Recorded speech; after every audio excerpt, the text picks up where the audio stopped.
Sorry. Yeah.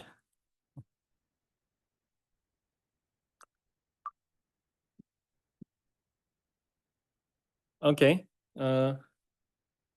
So, well, let me say my domain is multiply connected. So I guess you can clearly see the region. Well, which lies inside of this outside curve, and also which lies at the same time that lies on the outside of these two curves inside. So, and basically the region, this region, this green one. And well, clearly I can see two holes inside. So this region is obviously not simply connected, right?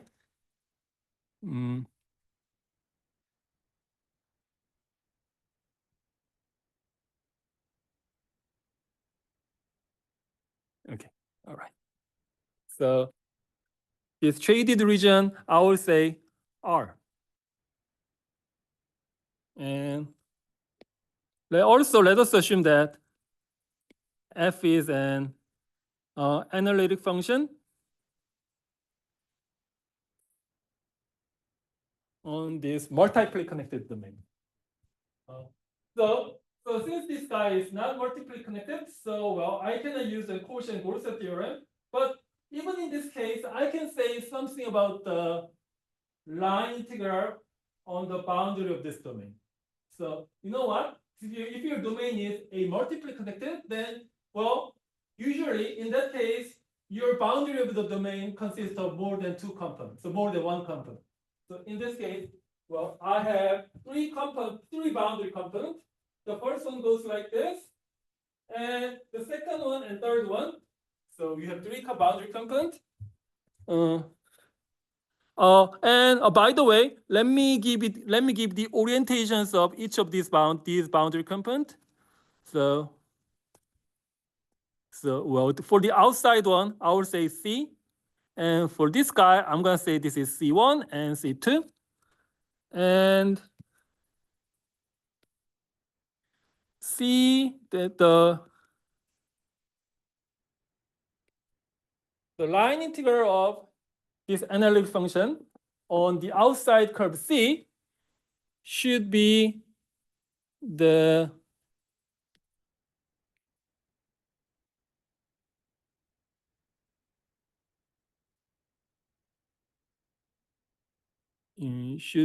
same as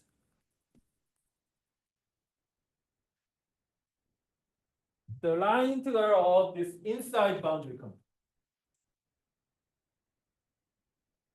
Do you know why? Because, well, this is easy. So I will try to explain like this.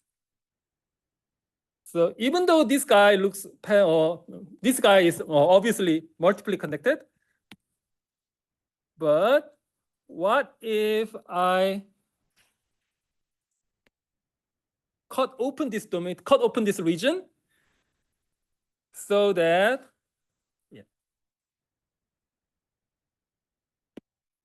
I am cutting up this region.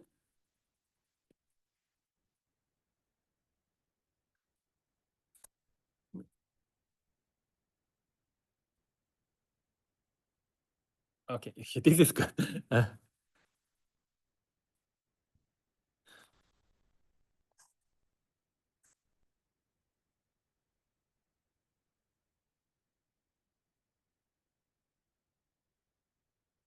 So I just broke split this region into two pieces, and each of these pieces, they are obviously simply connected. And well, I can apply the Cauchy-Gaussian theorem on each of these two regions. And if I travel the boundary of this curve in positive orientation, in counterclockwise orientation, then well, so this is the orientation of this boundary component. And of course, by the Cauchy-Gaussian theorem, this integral equals to 0. And likewise, if I travel the boundary of the second component in this counterclockwise direction, and the path integral along this curve also should be 0. And if I add these two path integrals, then what do I get? Then this guy times plus this guy. This is the boundary, the path integral of this boundary or outside boundary.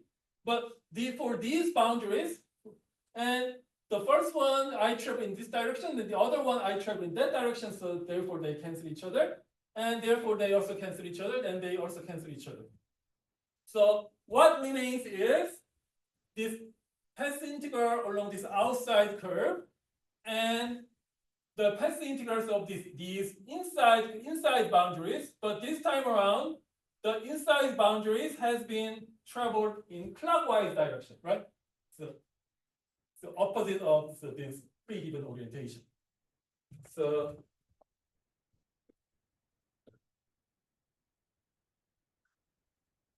yeah, so basically this is C FC dz minus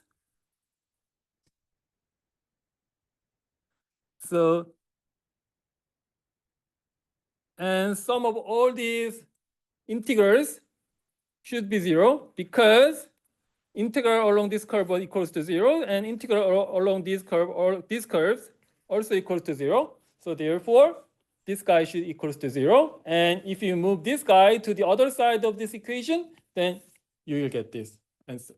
So, well, therefore, this is the application of the Cauchy-Gaussian theorems on the multiply connected domain. And because of this, so we have so-called deformation of the principles of the deformation of paths. So what does it? So suppose that you have a analytic function on possibly non-simply connected domain.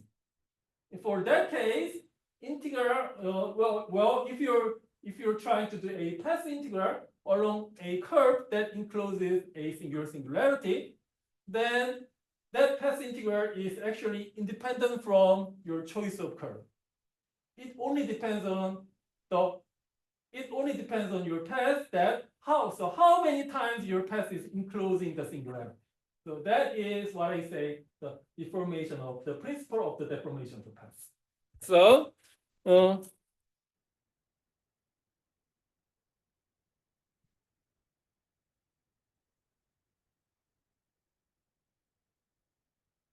the principles of deformation of paths. So let me work on this example. I have a function. My function is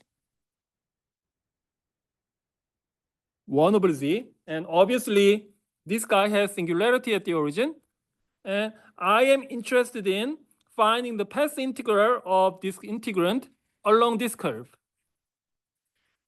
Yes, so the seeming random path, but this random path is this is piecewise smooth curve and enclosing the singularity of this integrand just one time, and traveling that singularity in positively oriented directions. And so this is my curve C. And if you want to evaluate this path integral,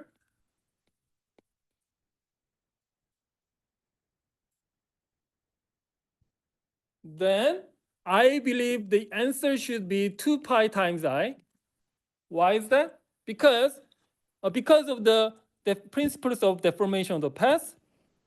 So this integral is actually the same as this is I would say just sorry. I'm going to say this is C of R. This CR means a circle centered at the origin with radius equals to R. And if you choose your radius to be sufficiently small, then you can choose your circle to be completely lying interior of the region but enclosed by the curve C, right? So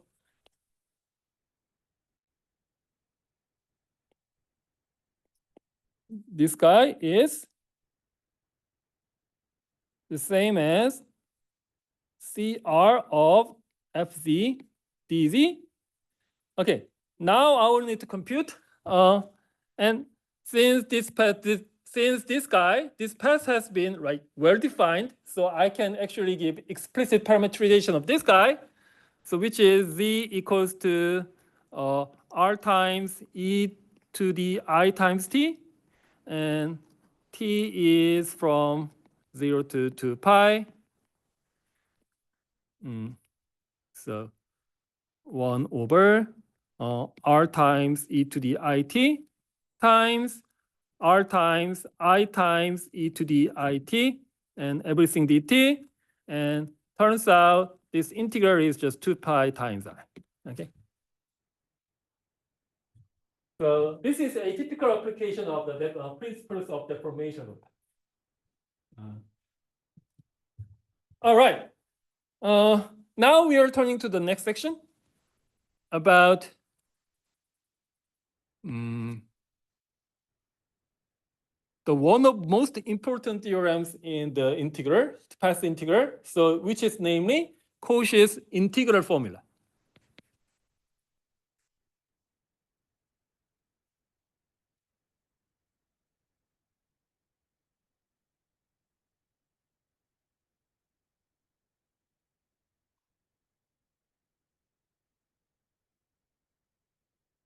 Let me give you the statement first. I have a function, and this is analytic function. On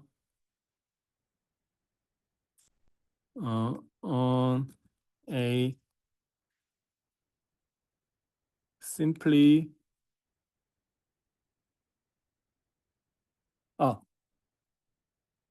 not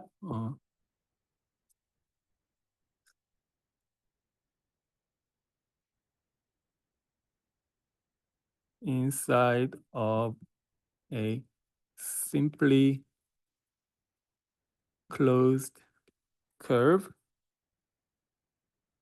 I would say C, and which is positively oriented.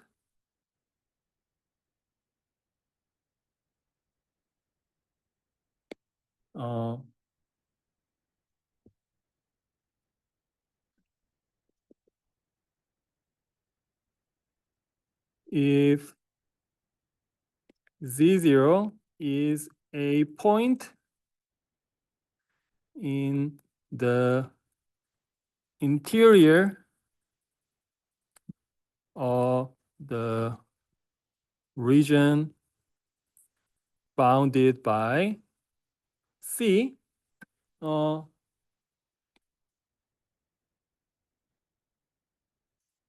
then the function value of your function f at this point is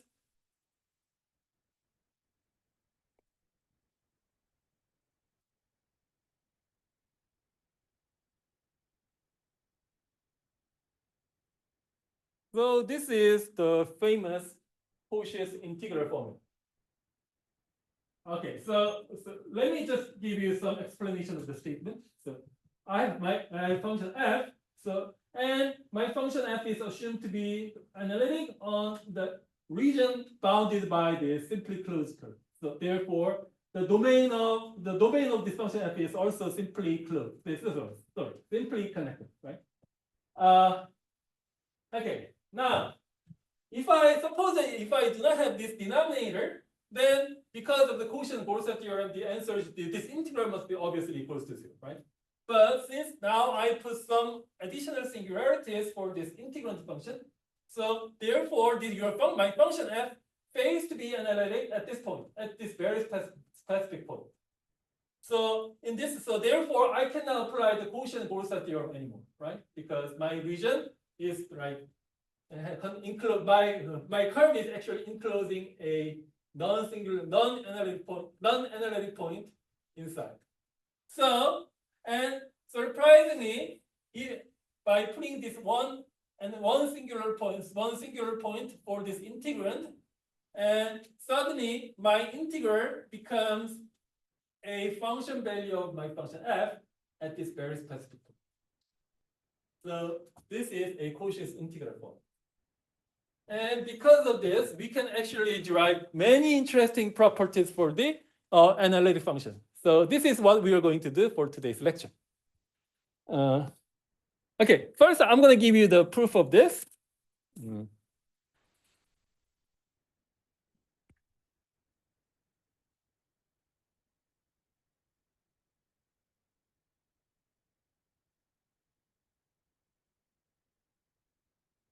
Okay, so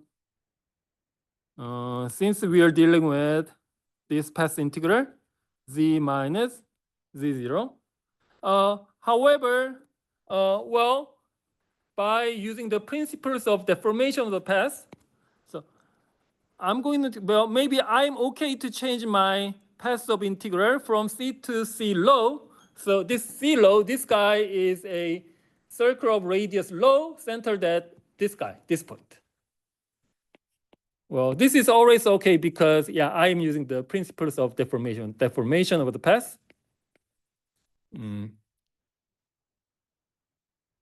So, well, this is a circle.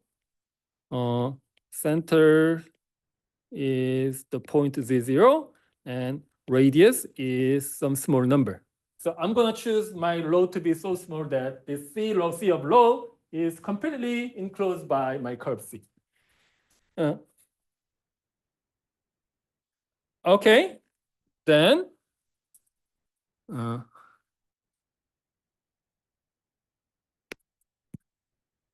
now I want to consider the difference between these two integrals.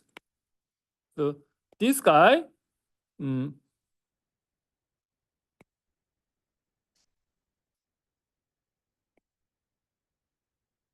minus C low of dz by z minus z0.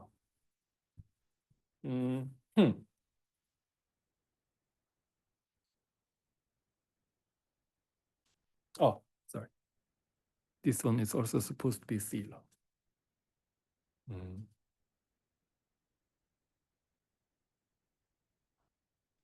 Okay.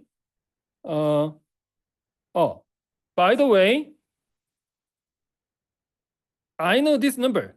Actually, I can easily evaluate this guy because, well, this integral is simply nothing but the parallel translation of this problem by z0. So this number, the answer should be also 2 pi times I.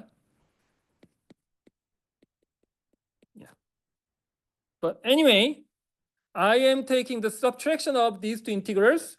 And since they are sharing the same curves for this integration, so this is C low times fz minus f of z0, everything by z minus z0 and dz.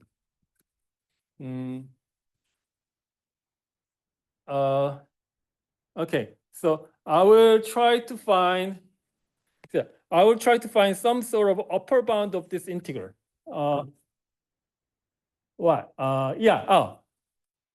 Oh, right. So, well, since we are assuming that my function f is analytic on inside of this simply closed curve C, therefore, f must be also analytic at this point z0, right?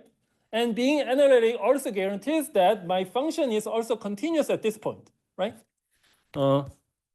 So since f is analytic on z0, therefore f is continuous on z0. So that means for any epsilon, so I can find a delta such that if the distance between z and z0 is less than epsilon delta, then the difference between these two function values also must be less than epsilon, right?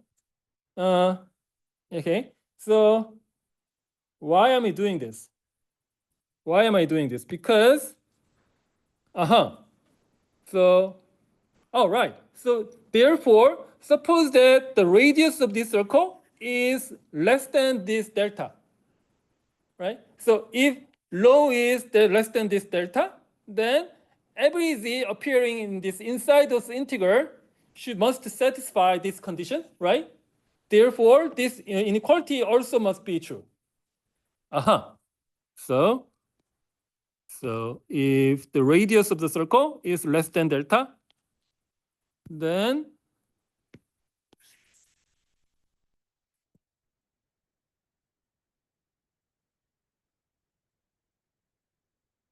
please allow me to replace this guy by 2 pi times I.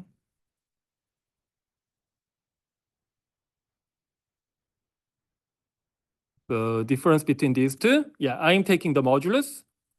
Then this is actually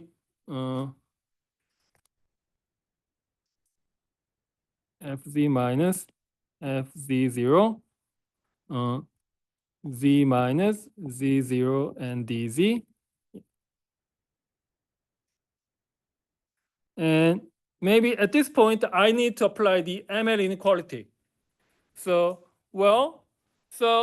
z minus z0. So what does it mean? So this actually measures difference between the center of this circle, and the z is a point on the circle. Therefore, the magnitude of this guy always should be the radius of this circle, right? And because of this condition, also we also know that this numerator, the magnitude of this numerator is less than epsilon.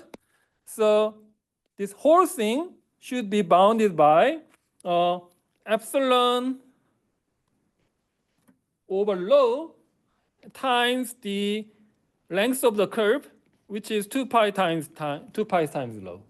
And this is 2 pi times epsilon. Right. So, and since this number is same as this number, so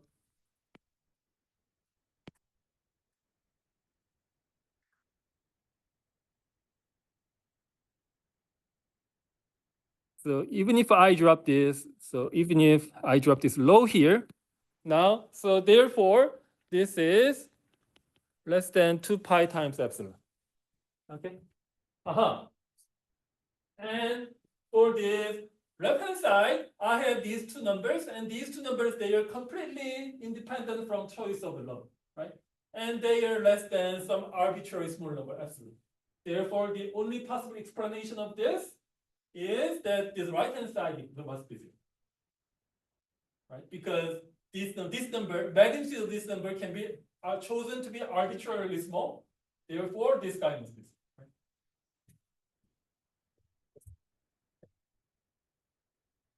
So this proves the Cauchy's integral formula.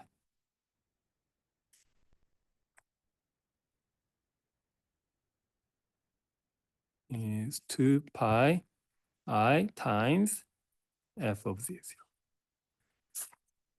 All right, great.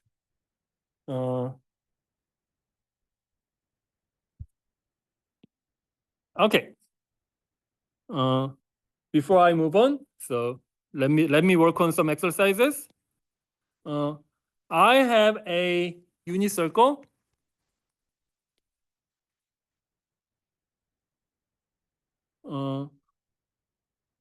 Centered at the origin, and which is also positively oriented. And f of z is cosine z over z squared plus 9. And I want to evaluate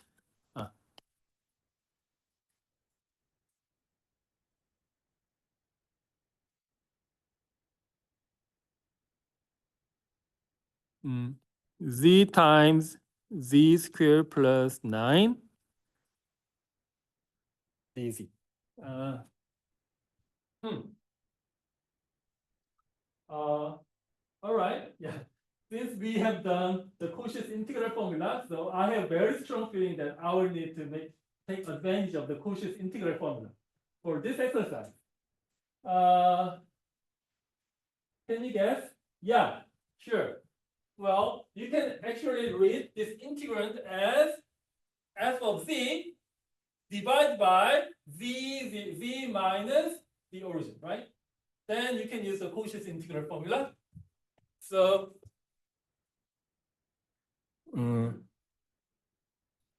this is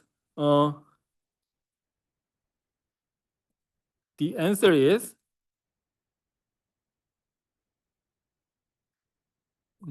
fz minus over z. Yeah. Just to clarify, so I will say just z minus 0. So this is 2 pi I times f of 0. So this is what? 2 pi I times cosine 0 equals to 1. And so 2 pi I over 9. Okay.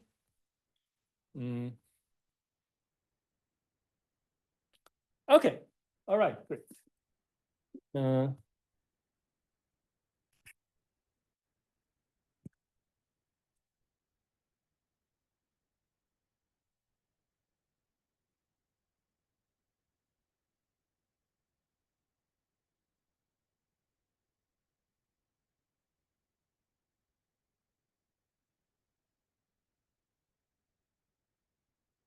And today also I want to show you even more amazing than the Cauchy's integral formula. So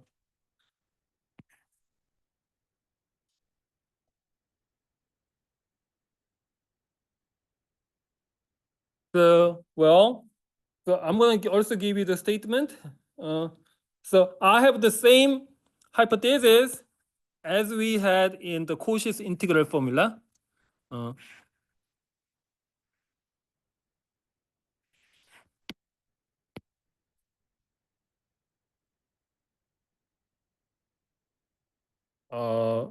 Sorry. Maybe I should better turn to the next page. Sorry.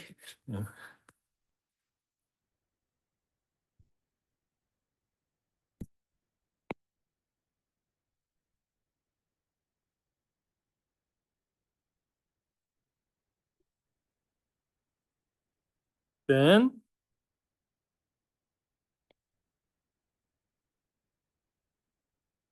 1 over 2 pi I, n factorial over 2 pi I. So integral over the curve C, fz over z minus z0 to the n plus first times, first power, everything by dz. All right. So this is an extension of the Cauchy's integral form. All right. Before I try to attempt to prove the statement, so I really want to emphasize how amazing this statement. So, well, previously we talked about the analytic function. So what is the definition of the analytic function? So if your function has the complex differentiable at some certain neighborhood of some point, then we say the function is analytic at the point, right?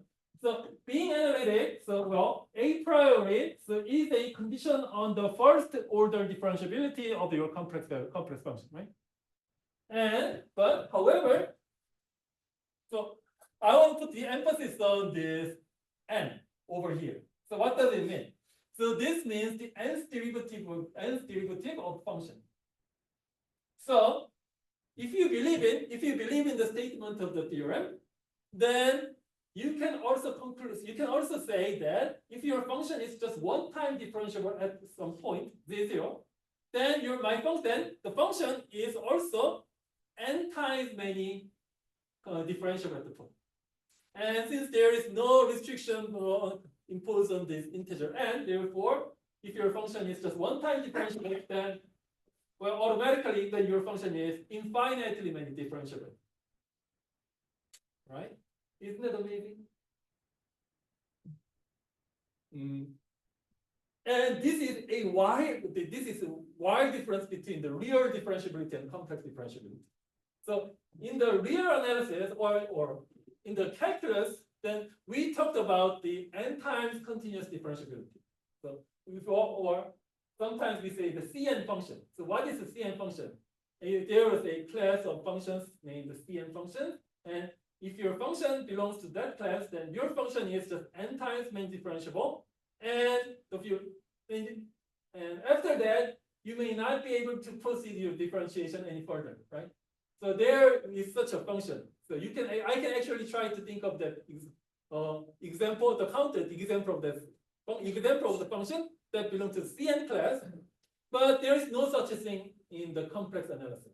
Just one-time differentiability guarantees the infinite main differentiability. So this is so amazing. And do you know what even more amazing is? And this entire theorem was given by the Cauchy-Borsa theorem. And for the Cauchy-Borsa theorem, so we actually dropped the condition of the continuous differentiability of my function f, right? So therefore, yeah, I don't need any of these conditions at all. Just suppose if your function is just one-time differentiability, then that's it.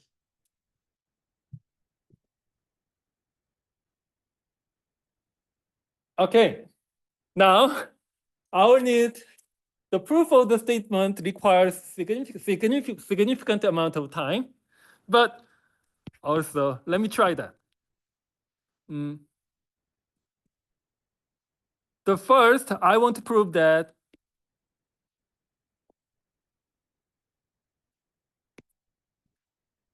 the case when n equals to 1. Just one time, the first derivative of a function is, and this is 1, and this is 2. Yeah, I'm gonna prove this first.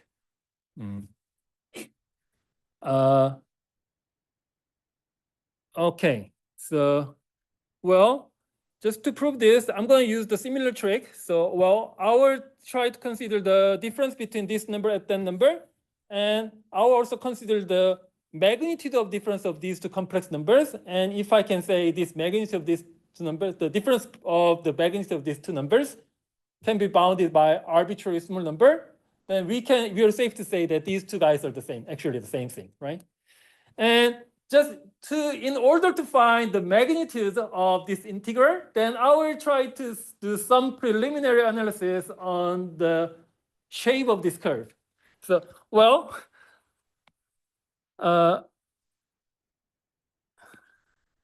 I have a curve which is C that looks like this.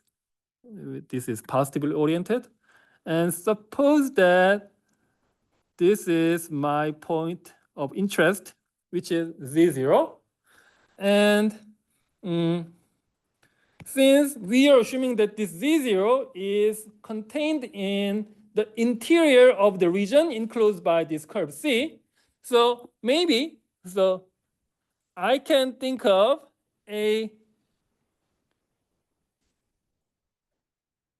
the circle centered at this point, whose radius is D.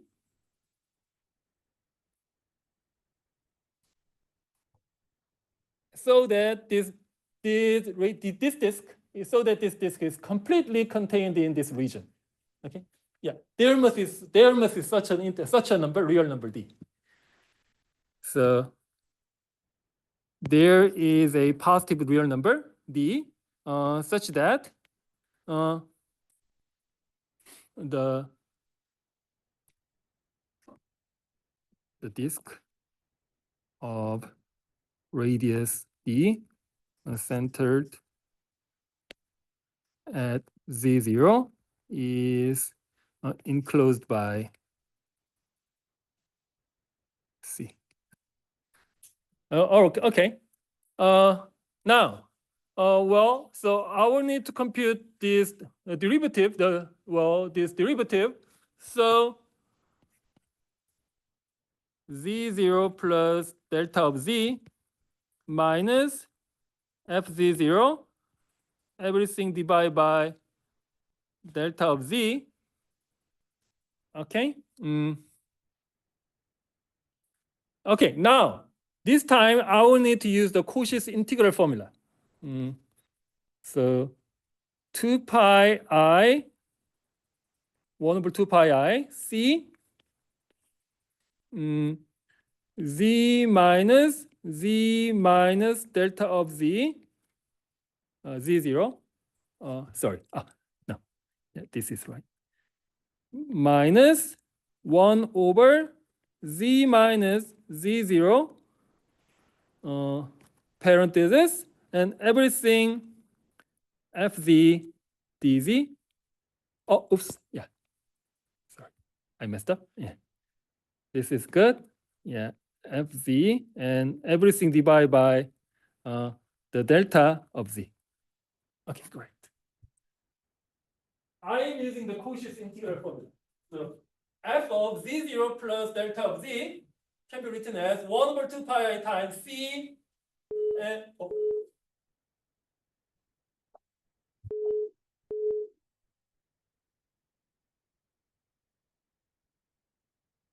yeah, sorry.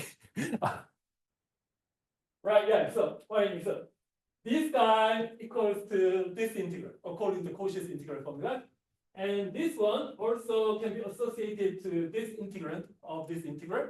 And since everything has been divided by delta of Z, so I did the same thing for this side too. So those two guys are the same thing, right?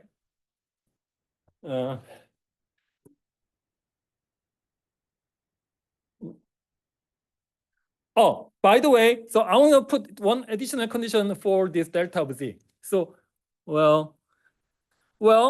so I can choose delta of Z to be so small so that Z0 plus delta of Z is in the disk of radius D. So if this is my Z0, then this guy should be Z0 plus delta of Z. Anyway, so I want everything is happening inside of this disk. Okay. All right. So this is 1 over 2 pi I times FC dz.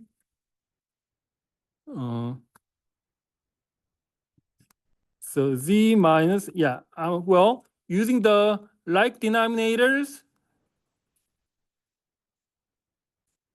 I want to combine these two fractions into one. But if I do that, then, the common denominator things, then this guy should be on top of here and this guy should be top of there. And if you subtract these two, and then the numerator is clearly going to be just delta of Z. And delta of Z here can be canceled out by this delta of Z down there. So yeah, I can get rid of this. All right. Okay, so finally, I need to try to find the bound of, no.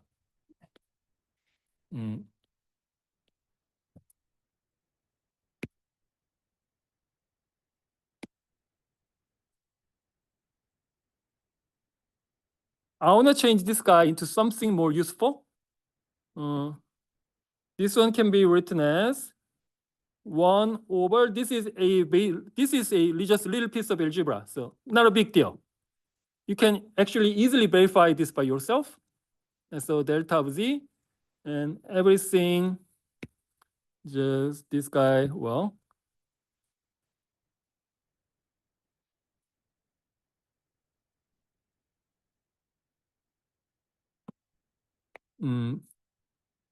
and raised by power of 2. So this fraction is the same as these two fractions. So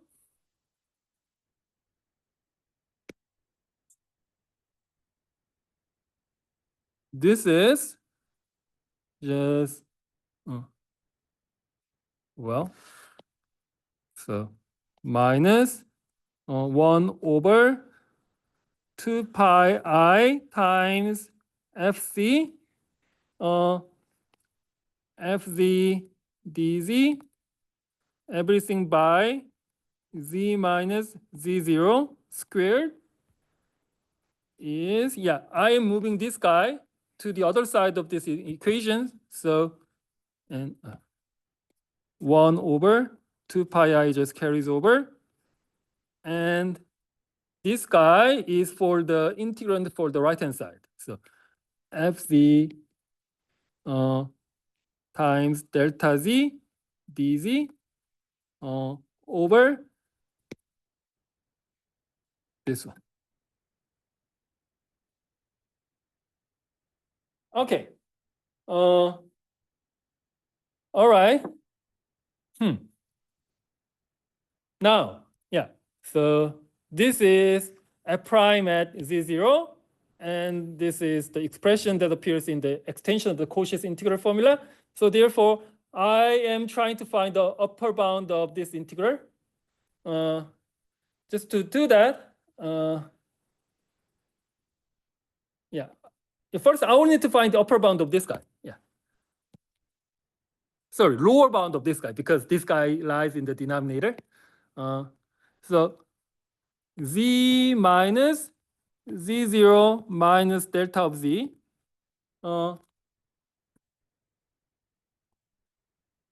This is z0 minus z0 minus delta of z.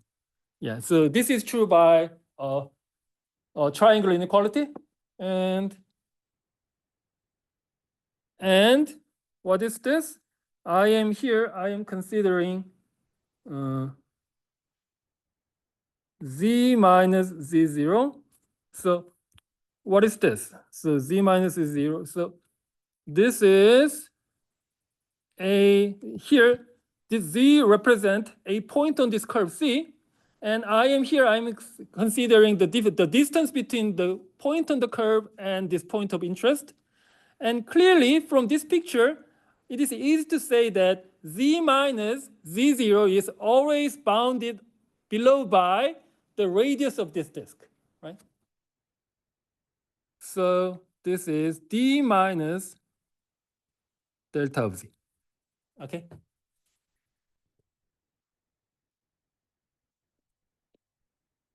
All right, so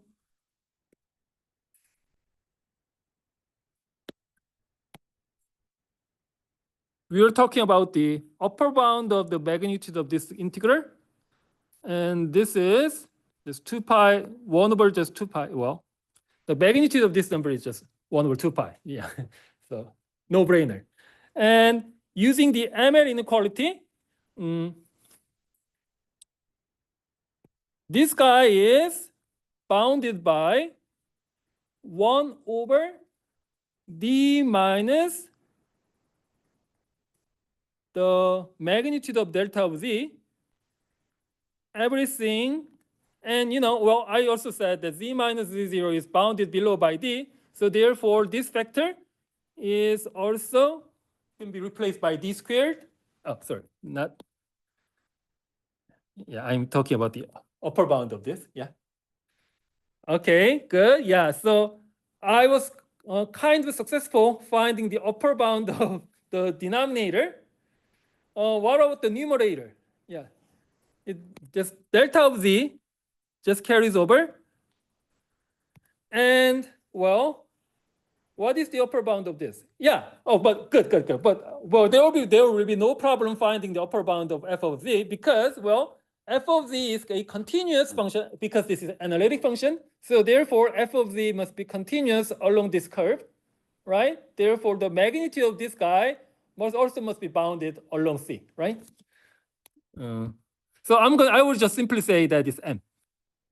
Okay, and and times the length of C. So this is the upper bound of Fz. And this is the length of C. Okay, great. All right. So, so therefore, this guy and that guy, So magnitude, but precisely speaking, the magnitude of the difference of these two complex numbers is bounded by this one. Okay, now let us observe what happens if I set delta of z to 0. As delta of z approaching to 0, then this guy is going to be 0.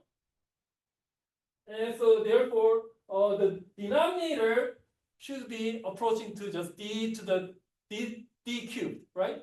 Which is a finite number. And on the other hand, for the numerator, as delta of z tending to 0, then numerator is tending to 0. So therefore, everything just goes to 0. Aha. So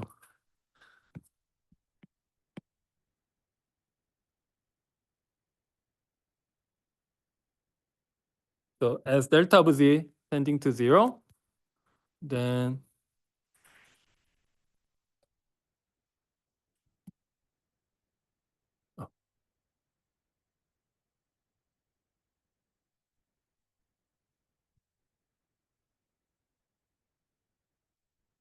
so this one is tending to 0. So therefore, f prime of the 0 is 1 over 2 pi I times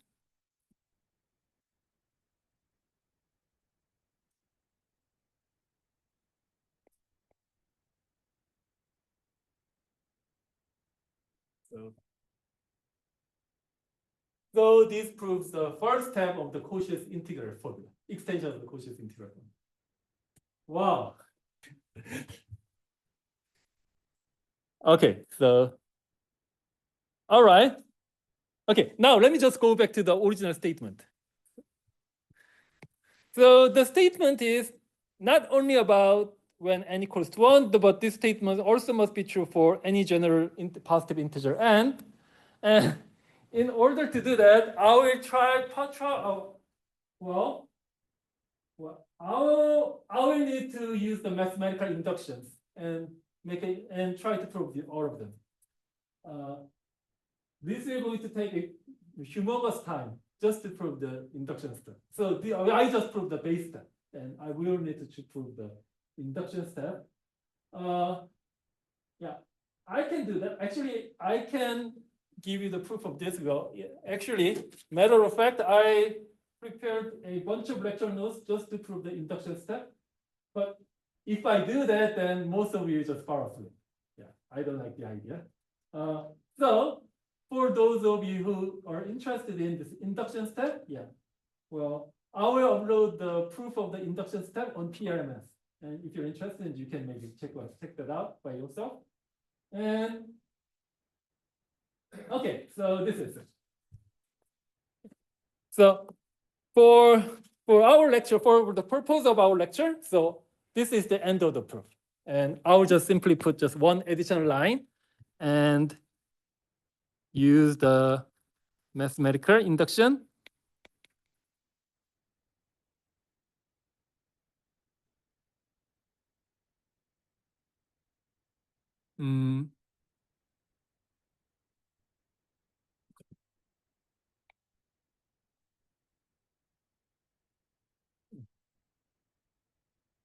But I say this induction is not easy. This induction step is quite complicated.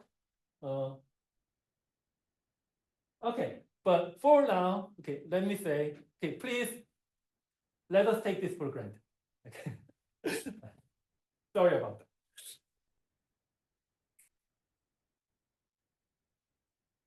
So, but induction uses quite interesting idea, but well, but basically this is bunch of the algebra or high school level algebra. So that's it. So I'm not gonna spend too much time on that. Okay, good.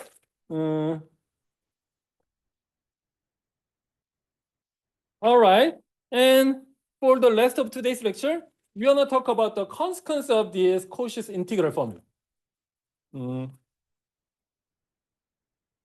Yeah. I say amazing consequences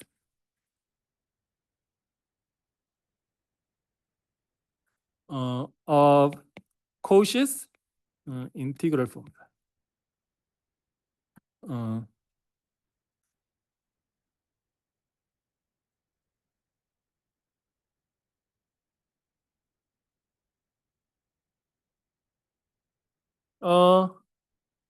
The first application, the first consequence of the Cauchy's integral formula is infinitely many differentiability. Suppose that my function f is analytic at point z0. Then number one is derivative of all order. Yeah, I say at z0 exist. And these derivatives are all analytic at z0. So you have the derivative, and also you know your derivative is also differentiable. Therefore, your function is infinitely many differentiable at the point of z0. Well, actually, we are talking even more than the being analytic. So we are talking being differentiable. We are talking about the being analytic at the point. So this is the proof.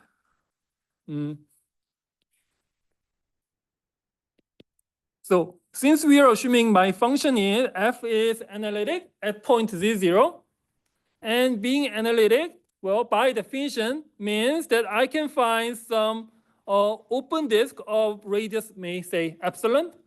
So this is the disk of radius epsilon.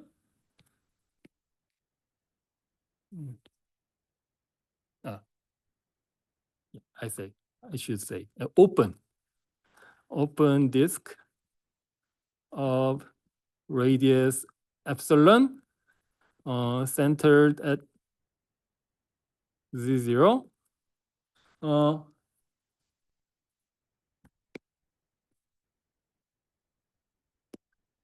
I say this is just d of epsilon. Then such that for all z in this disk of radius epsilon, f prime of z exists. So this is our definition of being analytic at the point z0. Okay. Now, so what you're going to do is very easy. So since we know, well, so this entire disk is the domain of this function f, and inside of here, my function is analytic. So maybe we can try to think of a circle of radius just epsilon over 2. Well, then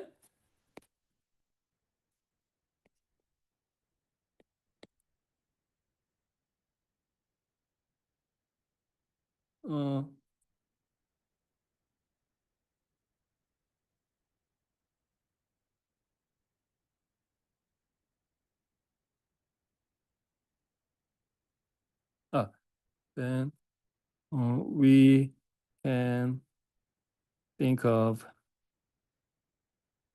disk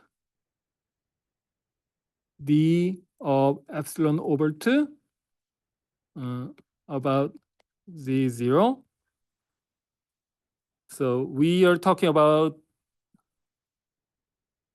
this disk right over here. Then choose just any random point inside this yellow disk. Then using the Cauchy's integral formula,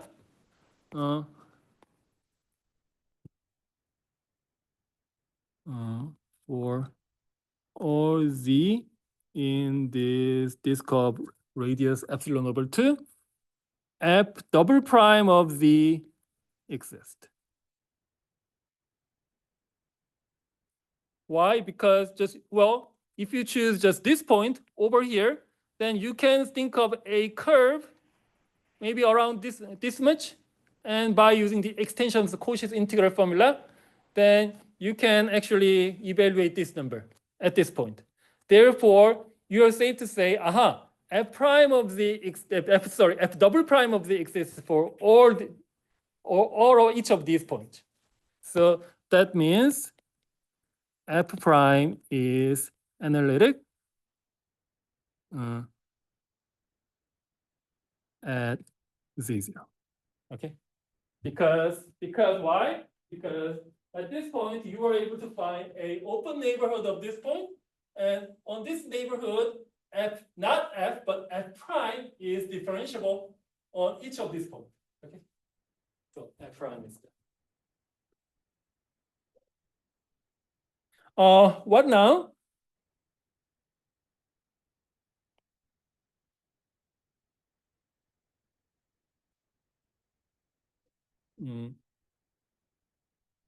This theorem is also very striking theorem, so called the Morera's theorem, and it goes like this: let f be a continuous function. We are assuming just continuity of the function on a domain D. So this domain may not be simply connected, just any domain, any connected and open set. Then, then this is our hypothesis. Suppose that this integral along the closed curve for every closed curve C in D, then f is analytic.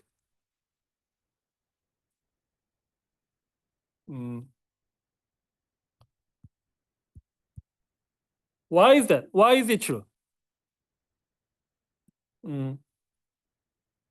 Okay, so a couple of lectures ago, so we also discussed that, if your path integral is closed, 0 for every closed curve of the domain, then that is equivalent to say that your function f has the antiderivative, right? So therefore, this hypothesis guarantees the existence of the antiderivative of function f, and antiderivative is, by its definition, means antiderivative has the derivative, right? And okay, so f has an antiderivative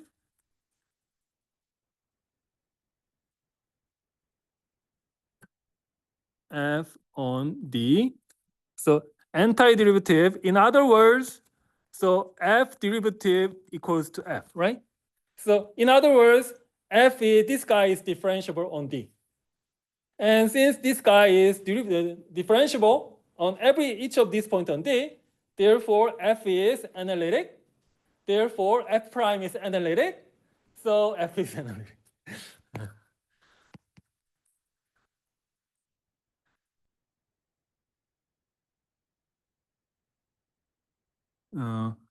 So f prime is analytic by previous theorem, which is f is analytic.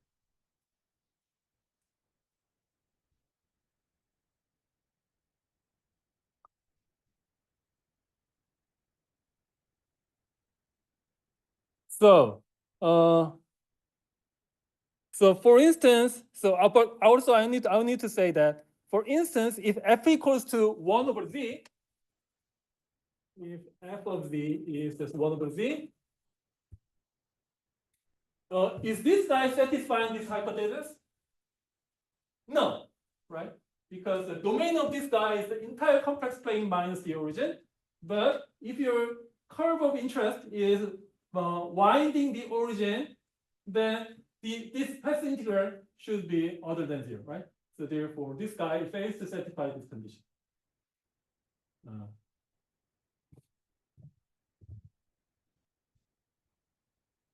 Okay, and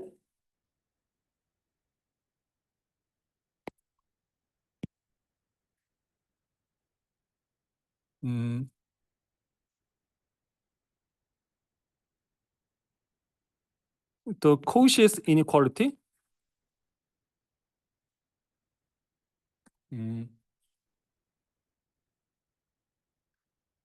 F is analytic inside and on a closed curve, closed and positively oriented curve C. Yeah.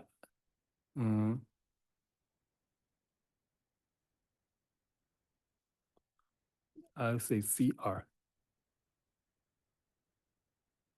Oh, sorry.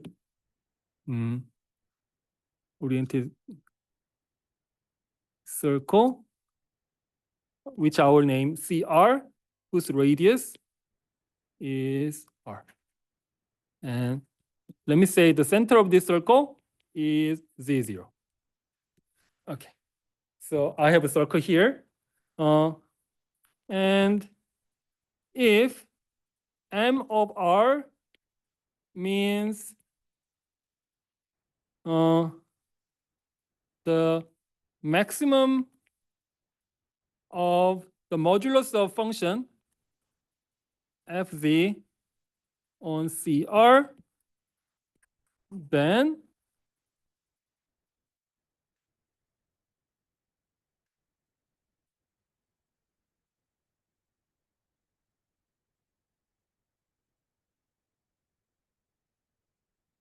okay. All right.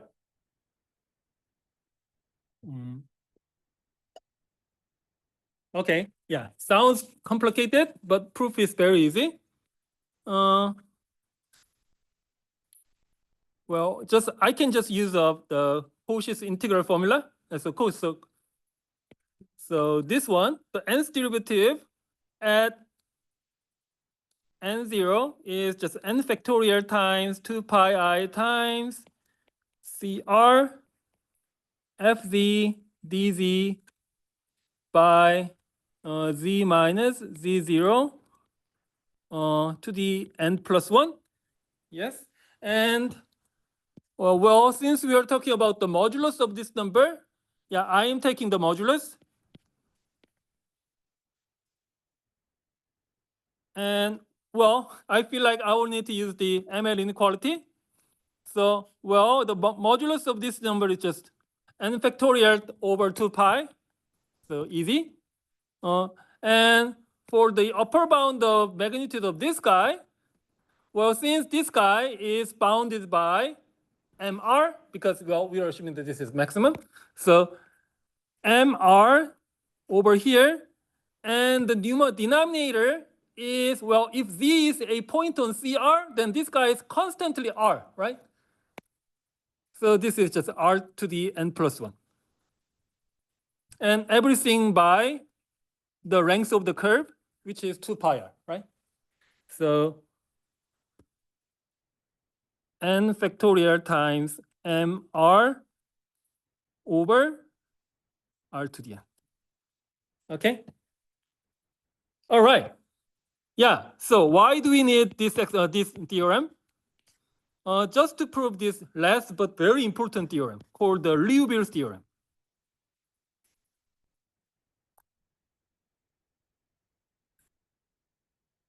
If f is bounded and entire, so I mean the function is analytic on entire complex plane C, then f must be constant. So this is very striking fact for the complex analysis. So this kind of phenomenon never happens in the real analysis, but only on the complex analysis. Why is that? Suppose that, well, because of our assumption, f of z is bounded by some positive number. I'm sorry, I just realized that I ran out of time, but just give me just 2 more minutes. Then, well, because of the Cauchy's inequality, so f prime of z, z0 is bounded by, well, since n equals to 1 case, this mr over rn, right? But since we know that my function is bounded, so this mr should be also less than some fixed constant m over rn, right? So this is my inequality. So this guy is bounded by some constant fixed number m over some positive number r to the n, right? So this is true for no matter how large your m is, right? So therefore, the only possible explanation is that this number should be 0, right?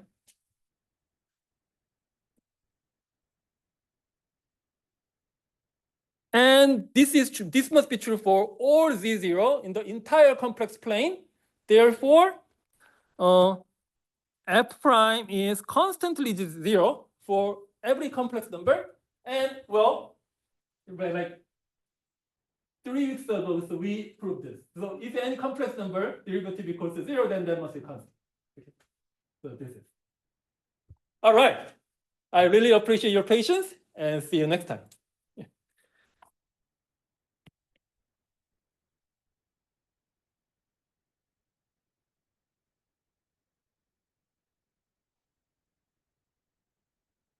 Yeah.